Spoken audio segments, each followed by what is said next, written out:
सत्यवादी राजा हरिश्चंद्र की कहानी। सत्य की चर्चा जब भी कही जाएगी, महाराजा हरिश्चंद्र का नाम जरूर लिया जाएगा।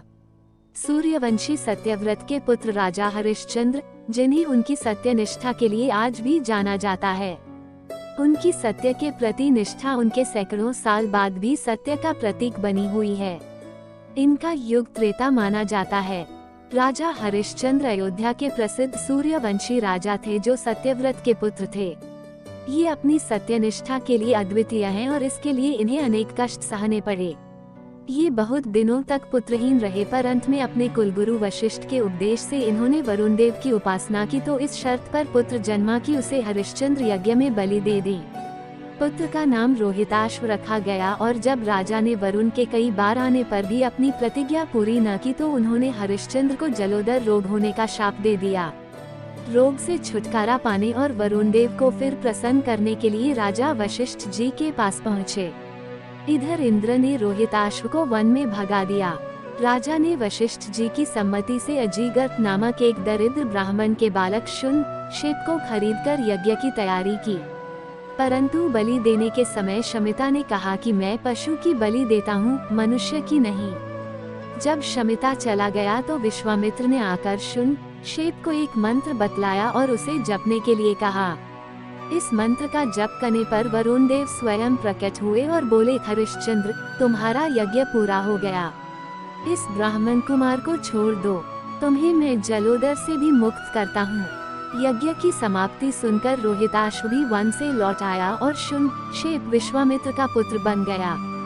सच पर आधारित विश्वामित्र कथा। राजा हरिश्चंद्र सच बोलने और वचन पालन के लिए मशहूर थे। उनकी प्रसिद्धि चारों तरफ फैली थी। ऋषि विश्वामित्र ने राजा हरिश्चंद्र की प्रसिद्धि सुनी। वे स्वयं इसकी परीक्षा करना चाहते थे। राजा हरिश्चंद्र हर हालत में केवल सच का ही साथ देते थे। अपनी इस निष्ठा की वजह से कई बार उन्हें बड़ी बड़ी परेशानियों का भी सामना करना पड़ा, लेकिन फिर भी उन्होंने किसी भी हाल में सच का साथ नहीं छोड़ा।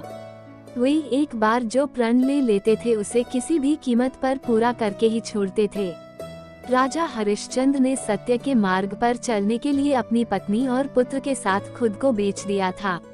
इनकी पत्नी का नाम तारा था और पुत्र का नाम रोहित। एक बार राजा हरिश्चंद्र ने सपना देखा कि उन्होंने अपना सारा राजपाट विश्वामित्र को दान में दे दिया है।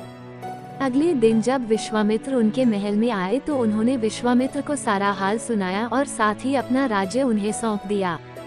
जाते जाते विश्वामित्र ने राजा हरिश्चंद्र से 500 स्वर्ण मुद्राएं दान में मांगी। विश्वामित्र ने राजा को याद दिलाया कि राजपाट के साथ राज्य का कोष भी वे दान कर चुके हैं और दान की हुई वस्तु को दोबारा दान नहीं किया जाता। तब राजा ने अपनी पत्नी और पुत्र को बेचकर स्वर्ण मुद्राएं हासिल की, लेकिन वो भी 500 नहीं हो पाईं।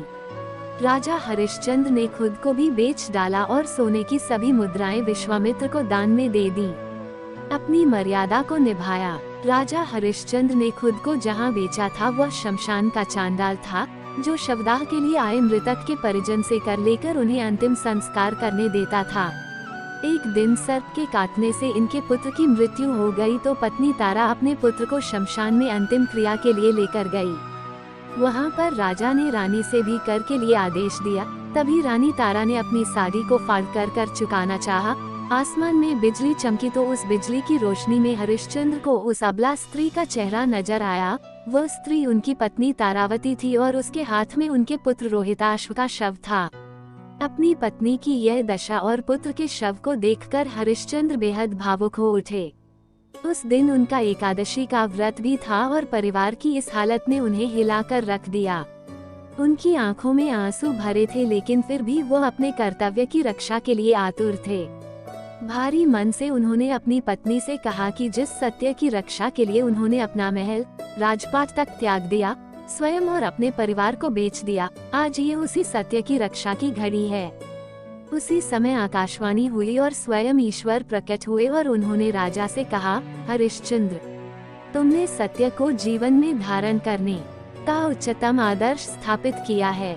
तुम्हारी कर्तव्य निष्ठा महान है। तुम इतिहास में अमर रहोगे और राजा की ली जाने वाली दान वाली परीक्षा तथा कर्तव्यों के प्रति जिम्मेदारी की जीत बताई। हरिश्चंद्र ने ईश्वर से कहा, अगर वाकई मेरी कर्तव्य निष्ठा और सत्य के प्रति समर्पण सही है तो कृपया इस स्त्री के पुत्र को जीवन दान दीजिए। इतने में ही रोहिताश्व जीवित हो उठा। ईश्वर की अनुमति से विश्वामित्र ने भी हरिश्चंद्र का राजपाट उन्हें वापस लौटा दिया गया।